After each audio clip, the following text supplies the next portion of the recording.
penyimpanan dan pengolahan data. Keuangan untuk menghasilkan informasi bagi pengambilan keputusan.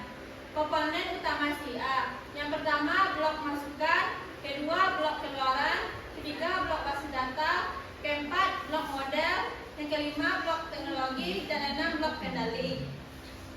Pengukuran kualitas diukur melalui pengukuran kualitas diukur melalui goal center view atau ketercapaian tujuan, dan sistem resource view atau efisiensi sumber daya sistem.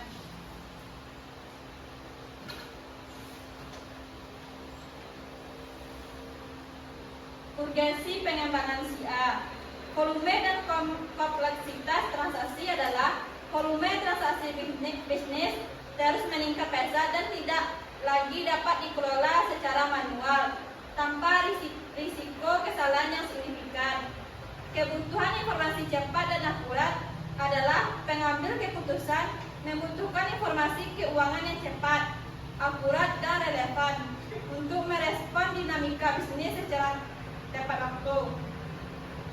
Kepatuhan regulasi dan standar akuntansi adalah organisasi wajib memenuhi regulasi keuangan dan standar akuntansi yang terus berkembang, sehingga sistemnya andal menjadi keharusan. Transparansi dan akuntabilitas. SIA yang efektif mendukung transparansi pengelolaan keuangan dan meningkatkan akuntabilitas kepada seluruh pemangku kepentingan.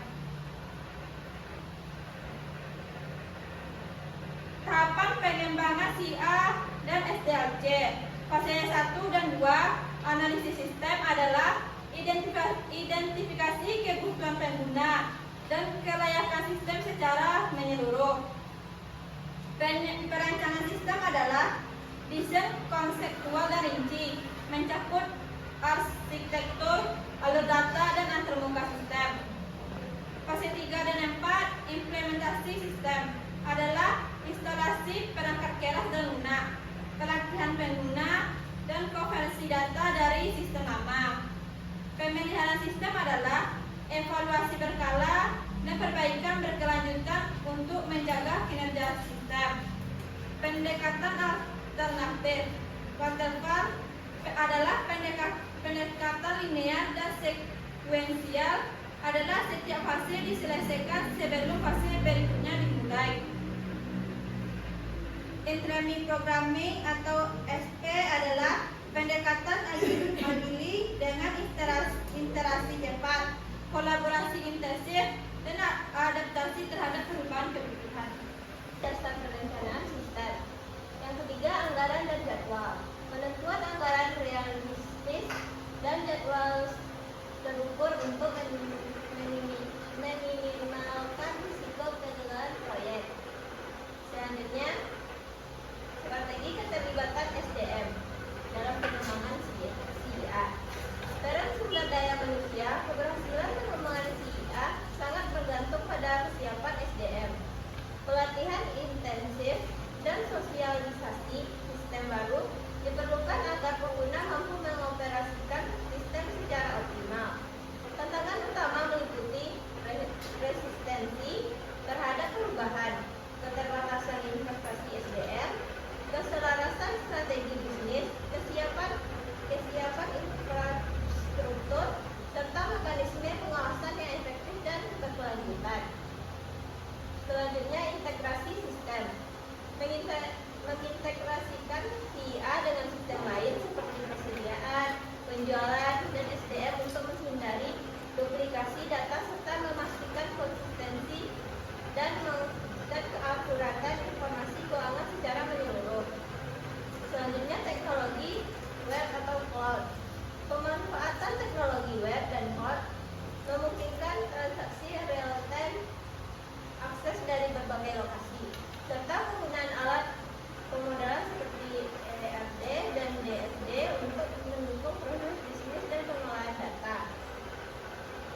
Mengoptimalkan proses bisnis melalui evaluasi berkelanjutan untuk meningkatkan efisiensi dan mengurangi pemborosan sumber daya.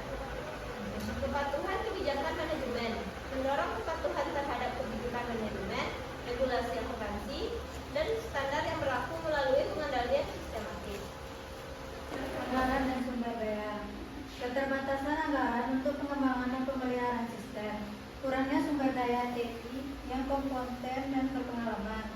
Sulit mengalokasikan investasi teknologi secara optimal. 2. SDM dan integrasi. Resistensi SDM terhadap perubahan sistem baru yang diterapkan. Kompleksitas integrasi SIA dengan sistem lama, legacy sistem. Kesenjangan kompetensi penggunaan dalam mengoperasikan sistem. Dibutuhkan pelatihan intensif dan manajemen perubahan yang terstruktur. 3. Keamanan dan regulasi. Risiko keamanan data dan informasi keuangan yang sensitif. Ancaman kebocoran data akibat celah sistem yang tidak berkelola.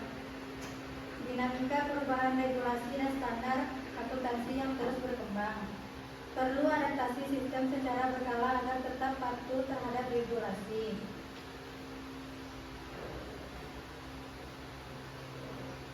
Studi kasus dan implikasi praktis.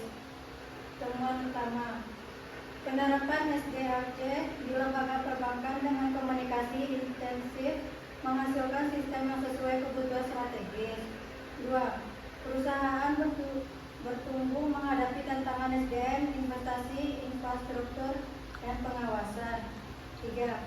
Strategi pengembangan SIA yang tepat terbukti meningkatkan kinerja dan efisiensi organisasi secara signifikan.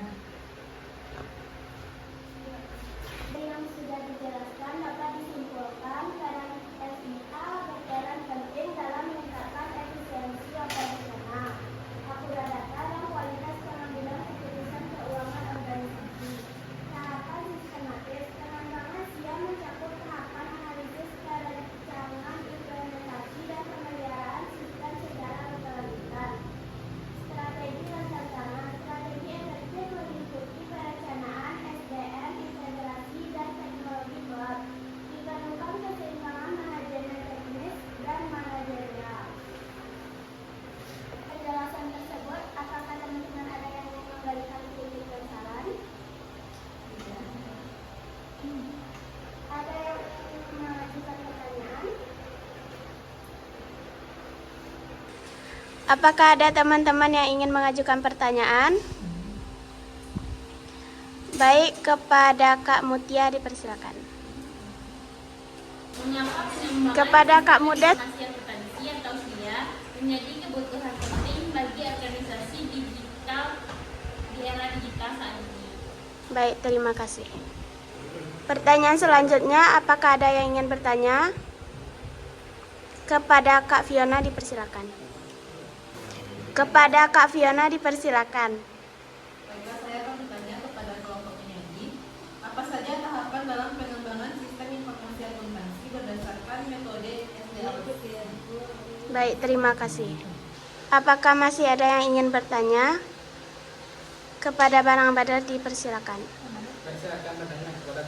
Apakah ada lagi yang ingin bertanya? Kepada Bang Randy dipersilakan.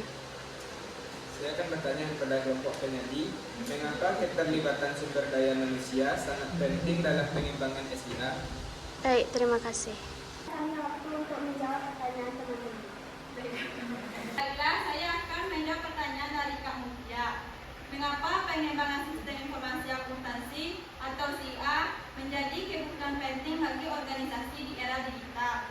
Karena perkembangan teknologi membuat transaksi bisnis semakin kompleks sehingga organisasi membutuhkan sistem yang mampu mengolah data secara cepat, akurat, dan efisien. Pengembangan SIA juga membantu meningkatkan kualitas pengambilan keputusan, transparansi, serta kepatuhan terhadap regulasi. Apakah Kak Mutia sudah paham dengan jawaban kami? Baik, terima kasih atas penjelasan dari kelompok. Saya dapat simpulkan pengembangan SIA bukan hanya mengikuti perkembangan teknologi, tetapi juga meningkatkan efektivitas organisasi. Terima kasih.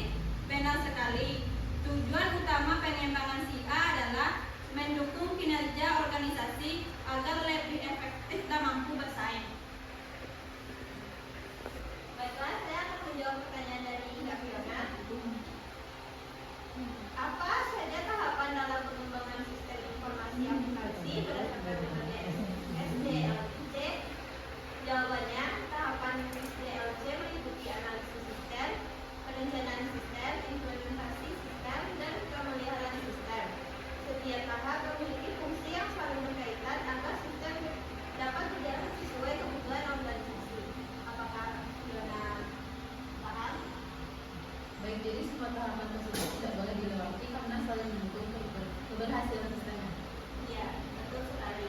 Jika salah satu tahapan tidak dilakukan dengan baik, sistem yang dikembangkan berisiko tidak sesuai dengan kebutuhan pengguna. Apakah sudah mengerti? Enggak. Maka saya akan menjawab pertanyaan dari Ramadan. Mengapa perencanaan yang matang menjadi strategi utama dalam pengembangan SIA? Karena perencanaan membantu menentukan tujuan, kebutuhan pengguna, anggaran, dan jadwal pelaksanaan sehingga dapat mengurangi risiko kegagalan proyek pengembangan sistem. Apakah Ramadan paham? Oh, berarti perencanaan merupakan dasar sebelum proses perencanaan dimulai. Benar. Tanpa perencanaan yang baik, proses pengembangan akan sulit mencapai hasil yang optimal. Apakah Ramadan mengerti? Terima kasih atas kesempatan. Terima kasih. Baik, saya akan menjawab pertanyaan dari Noni. Mengapa keterlibatan sumber daya manusia sangat penting dalam pengembangan SIA? Karena penggunaan sistem merupakan pihak yang akan mengoperasikan SIA. Oleh sebab itu diperlukan pelatihan dan sosialisasi agar mereka mampu menggunakan sistem secara optimal dan mengurangi resistensi terhadap pelibatan. Baiklah, jadi kesimpulannya, teknologi tidak dapat berjalan maksimal tanpa kesiapan SDM. Betul, keberhasilan SIA